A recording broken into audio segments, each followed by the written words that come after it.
금지명령이 나오면 상계가 안 됩니다. 서둘러서 빨리 접수를 한 거예요. 금지명령이 났는데 당연히 안심하고 있다가 8천만 원이 들어온 거죠. 퇴직금을 은행에서 다 인출해 가셔서 상계 처리된 경우가 있었어요. 안녕하세요, 회생의 시입니다.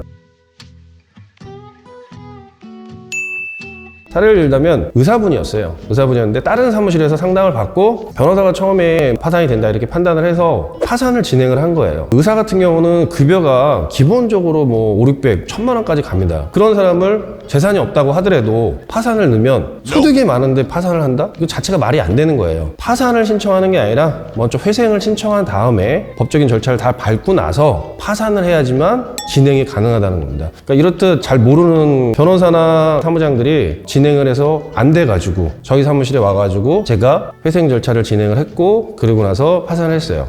여기서 이제 회생 절차라는 거는 의사기 때문에 채무가 개인회생 조건에 초과가 되기 때문에 일반 회생 절차를 밟았고요. 그러고 나서 동의를 받아야 되는데 동의를 받지 못하는 그런 상황 때문에 파산을 했어요. 그러니까 실질적으로는 급여가 많은데 어떻게 파산이 가능하냐, 제가 실제로 한 케이스고요. 만약에 그쪽에서 사무실에서 끝까지 처리를 했다면 진짜 뭐 우리가 소위 얘기하는 바보가 되는 거죠. 파산도 안 되고 급여는 압류가 들어오고 그리고 돈을 이제 모을 수도 없는 상황이 되는 거죠. 더 최악의 경우는 파산을 신청하면 파산 선고가 나옵니다. 그러고 나서 면책을 받아야 되는데 파산 선고만 받고 면책을 안 받는 상태가 되면은 다시 접수를 못 해요. 파산 선고 받고 10년이 지나야지만 면책을 받을 수 있기 때문에 애매한 상태가 되는 거죠. 그래도 다행히 파산 선고 받기 전에 저희한테 오셔갖고 재접수를 했기 때문에 회생 절차도 진행이 됐고 파산 면책을 받을 수 있었던 겁니다. 또 한 케이스는 뭐였냐면은 일반 직장인인데 급여를 어느 정도 받고 있었어요. 근데 이제 이직을 하면서 개인회생 절차를 진행을 한 거죠. 근데 그 전 직장에 대해서 퇴직금이 나오는 경우가 있었어요. 근데 이제 또 담당자가 잘못 실수를 해서 금지명령이 나오면 상계가 안 됩니다. 그쪽에서 서둘러서 빨리 접수를 한 거예요. 접수하고 금지명령이 나왔는데 퇴직금이 통장으로 입금이 됐어요. 네이버에서도 많이 조회를 하면 뭐 판사 출신이든 무슨 변호사 출신이든 금지명령 이후에는 상계가 안 됩니다라고 하는데 금지명령 이후에도 상계가 됩니다. 그래서 그분 같은 경우는 퇴직금을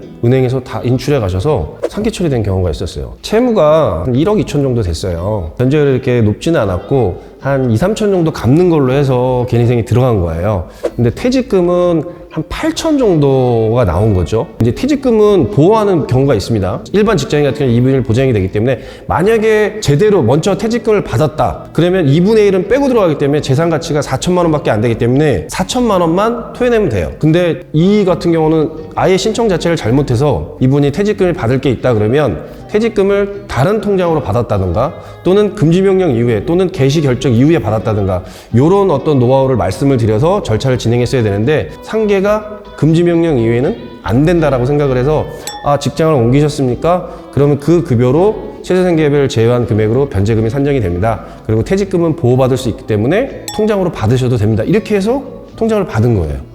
금지명령이 났는데 당연히 안심하고 있다가 8천만 원이 들어온 거죠. 은행 입장에서는 그거를 다 갖고 가버린 거죠.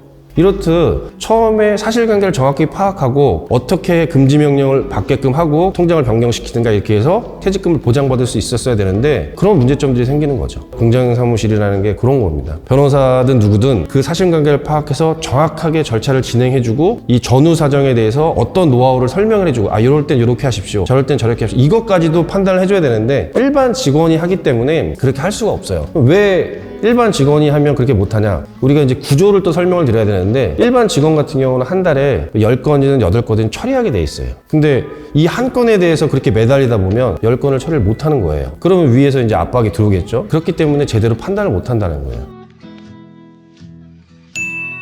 어떤 사무실을 피해야 되냐면 변호사는 당연히 법무사에다 맡기지 마십시오 또는 로펌에서는 일반 변호사 사무실을 맡기지 마십시오 이런 얘기를 하는데 별 차이가 없습니다. 변호사 사무실은 쉽게 얘기하면 한 명의 변호사 사무실이 운영을 하는 거고 로펌은 여러 명이 운영을 하는 거고 법무사는 말 그대로 대리권은 없지만 회생파산 더 잘할 수 있어요. 그게 중요한 게 아니라 항상 누가 처음부터 끝까지 상담을 해서 절차를 진행하느냐 이런 걸 좀 따져보실 필요가 있고요. 변호사가 상담한다 그러고 또는 사무장이 상담하고 서류는 다른 사람이 처리하는 이런 사무실은 피해야 돼요. 그러니까 정확하게 사실관계를 파악한 사람이 서류를 써서 법원에 접수를 해야 되는데 사실관계는 다른 사람이 판단하고 그리고 서류는 또 다른 사람이 판단하고 그렇기 때문에 한 사람이 처음부터 끝까지 이렇게 해주는 사무실을 선택을 하셔야 되고요. 공장형 사무실은 서초동 바닥에 오래 있으면은 보입니다. 변호사가 광고는 하는데 관리를 안 해요. 왜냐면 사건이 너무 많다 보니까 직원도 많고 공장 찍어내듯이 1인당 몇 건씩 하다 보니까 변호사는 그냥 수입료가 들어오냐 안 들어오냐만 생각을 하지 사건이 제대로 진행되는지는 관심이 없어요. 어떤 경우가 있냐면 지식인 내에 제가 답변을 답니다. 아니 그 사무실에 의뢰를 해서 진행을 하고 있는데 왜 네이버에다 물어볼까?